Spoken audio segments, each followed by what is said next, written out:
All right, everybody, real treat for you today. Hope you've had a chance to check out Absolute Batman 4. I have the writer, Scott Snyder, coming back on the show, who was just here a little while ago, but back on to talk specifically about Absolute Batman number 4. Scott, thanks for taking the time. Very emotional issue. How do you see the issue overall? How did you and Nick kind of conceive of it? Yeah, it was great to see you again too, Jace. Thanks for doing this, and thanks to everybody out there. We're so grateful for all the support you guys have shown us, like through you guys have always been there. So I really appreciate it, dude. Yeah, well, this was like our thesis. That was the way we saw it. We were like, 3 issues in.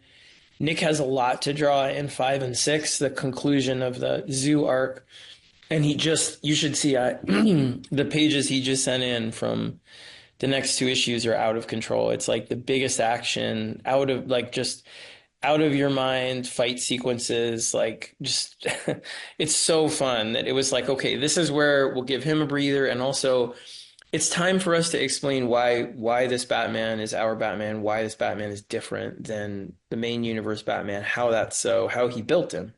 And so we decided we'd take a break 3 issues in and do this issue this way.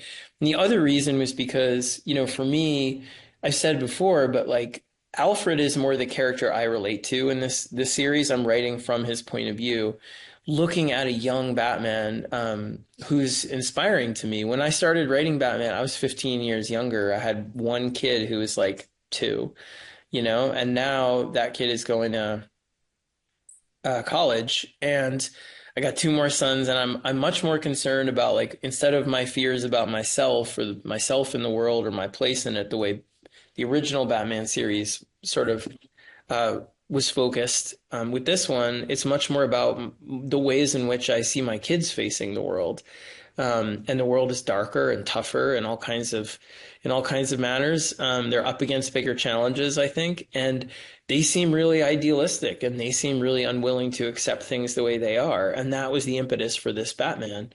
That was the impetus for the whole series. And the strange thing about it, though, is, these issues, this arc, I'm writing from Alfred's point of view. So Batman is this thing that you're admiring and scared of, and he's almost like unknowable and alien at first, and then you start to know him a little better.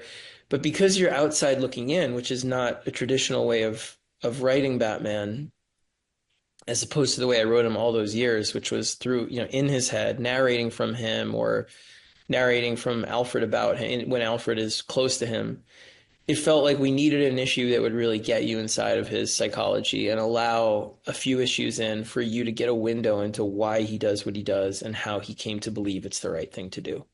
So that's where this came from. This is like our thesis on why it was originally called Why is the Emblem So Big? And I still wish we called it that. But the that was the idea, was why does he have to be so big? What is it about? Why does he have to think bigger? Why does he have to be bigger? What is it about this Batman what does he stand for?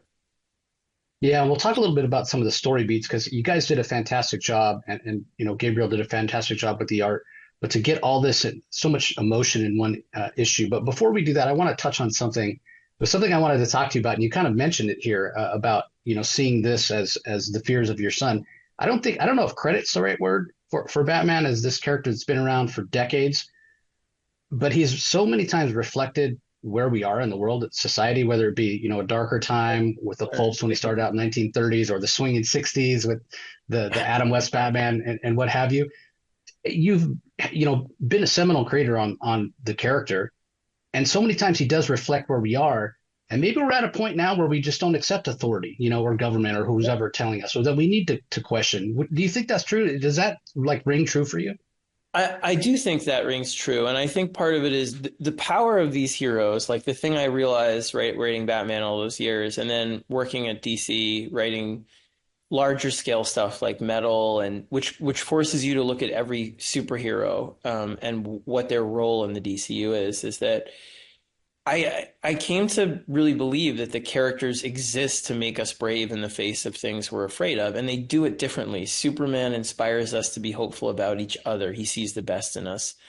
Batman shows us that we can take tragedy and hardship and turn it into fuel to change things to make it better. Hal is about force of will, but each one means so much to so many people in a specific way because that's the thing they stand for. And honestly, when you don't put that up against things that you're really afraid of, it loses power. They become obsolete. You have to refresh it. Look at now it's all canon, but when you think about what Denny and Neil did in the 70s, that was really radical to make Batman that dark after it was so buoyant. The book was so buoyant in the 60s. It was really radical in the 80s then after that for Frank Miller to engage him in a Reagan era Cold War, landscape. And then in the 90s, like after that, like the idea of him going up against cataclysm and the city falling apart, all these things were fears felt in the world at those times. And that's the power of these heroes is it doesn't mean you have to apply them to real world problems in one-to-one ways where Batman is talking about a specific political issue. You can, and I think they're great stories to do that. But it just means plugging them into the thing that keeps you up at night. Sometimes that can be a really personal fear. Like, again, fear of being a dad was what powered Death of the Family for me. The fear of Joker saying to Batman, you don't really want a family. That's very intimate. That's not about the world. It's about my own demons. At another time, in something like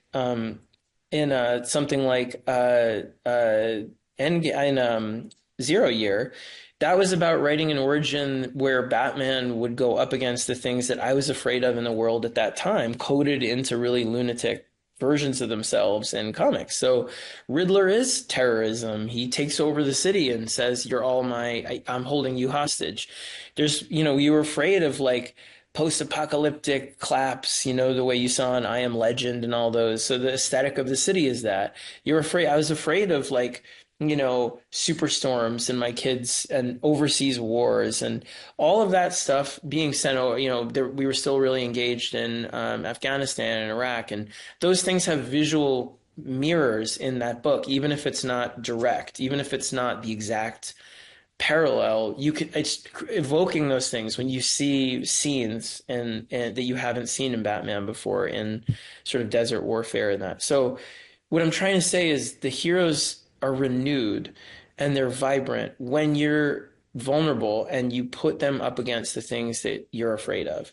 And so right now, the way the world, I feel, maybe other people don't, is that young people, especially my kids, they absolutely don't trust authority and they feel that the system is stacked against them. And whatever side of the political spectrum you're on, and again, like I'm pretty open with my politics. I'm a big lefty from New York City. But either way, like, wherever you fall on that spectrum, like whatever you think the right response to this is, the thing that it feels like everyone is feeling is that power and wealth and control are slipping away from the majority of us to a rarefied few that have these levers that they're pulling and that make us feel more and more helpless and disenfranchised. And that anger is being redirected in terrible ways sometimes at each other, at things, at fantasies, at stories that aren't true, all kinds of stuff.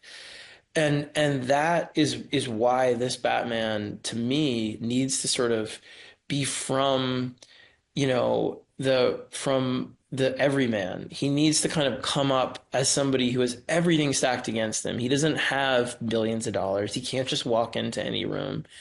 And yet his ambitions are bigger than the main universe Batman in a lot of ways. He is here to change the world, and he's just one young guy with nothing. So that's the goal of the series. And so that to me is what this issue is about. And what he's saying is like, what is the thing that makes me the most angry in the world that would elicit a response that's ugly and not helpful and destructive, right? Which is valid response, but my father's killer, Joe Chill. I'm going to go to court and I'm not going to listen to what he has to say. And I'm going to tell him I hope he rots and suffers. And I do everything I can to wish that upon you. Death and suffering. I hate you and I'll always hate you. That. And going from that to the very end of the issue, where he can sit there and say, I'm ready to listen to you, not forgive you necessarily, but I want to understand the thing that made you, because I have to look at the thing I'm most afraid of hate the most, and figure out a way to stop it from happening again. Stop it from affecting other kids the way this affected me. And that's the goal of this Batman. So yes, I do think that young people are more distrustful of authority because things feel more stacked against you these days. Again, whatever your political beliefs, I think you can agree that like it's harder for working class. It's harder to make it in America. It's harder to feel that you have political power.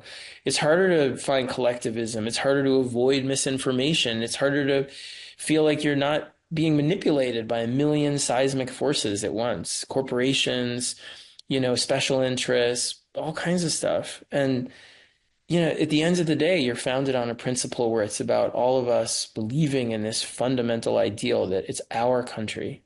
You can disagree with each other, you can hate each other's belief, but we should be holding the power to change it the way we think is right. And it just keeps feeling like it slips away to people who are openly influencing and dumping money into things and doing all that.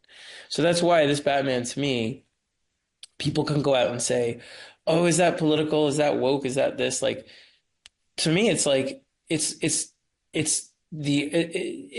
genuinely just being like blunt and honest about the way we all feel right now. It's not even, I think, being hyper political. It's being like populist and saying like I think the vast majority of Americans and people in the world right now feel like this Batman, feel like I want to change things. I want to be involved in something that means something and gives people I care about and everybody else like feel more investment, more say, more power. But this forces the B feel stronger than ever. Like it feels so out of reach. So how do you do it? Well, this Batman this is what he's about. So that to me is the driving force of the series. And Alfred, who is someone who has tried in the past when he was young to be idealistic and then had that spirit broken by the kind of gears and machinery of the people he works for, has to come back around to it. It's his arc. The first arc is his arc to be like, maybe I can feel a spark of idealism again watching this crazy kid. So that's kind of that's the whole, and this issue is about that. This issue is an architectural build of that idea. And again, Gabriel, I'm so grateful to him for doing the issue for me and Nick, and Frank's colors are unbelievable. But like Gabriel coming in, he was our choice because he's such a good storyteller, but he's also a really architectural artist, where the way he panels pages, it almost feels like a blueprint. The way it kind of, there's grids and there's boxes and there's a feeling of geometry to it. And so as Bruce is building Batman and building a bridge between his angriest self at the beginning of the issue and his most generous self at the end, that's the feel of the issue to me, is these three interlaced narratives that get sort of layered and built higher and higher and higher across, that way. One narrative about him, and his anger, lost in his anger and hatred of Joe Chill. One in him figuring out what the bridge he should build for the project is, which is a repudiation of that Joe Chill sequence. And then one that sort of bridges the two, which is the Batman sequence of him building Batman bigger and bigger and bigger, so it reaches between these two poles.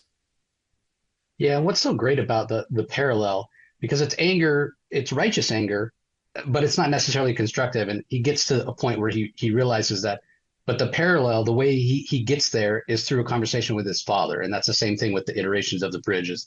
So at the end of the day, yes, this is a different Batman, but he's still driven by a connection to family, whether that be his parents that are gone, or in this case, it's, just the loss of his father and that Wayne family legacy. Because we even get some, it's a different version of his grandfather as well. We understand why Thomas does what he does, why he's not a doctor, why he's a teacher, and that sort of thing. So that parallel, that's the bridge for him emotionally that allows him, kind of intellectually to get to where he is. That was brilliantly done. Was that something that you had in mind for the story? You wanted to have that father-son dynamic as always with Batman?